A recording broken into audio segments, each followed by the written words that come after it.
I just witnessed an accident today. First responders got to the scene in no time. Even though the accident didn't seem so bad, you may have wondered why the fire engine is on the scene of a minor traffic accident.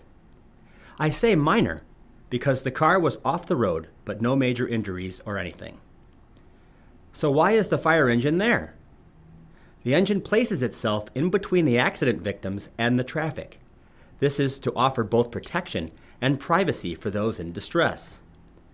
There are so many moving parts at an accident scene and first responders out on the road, so please be careful when you drive by an accident.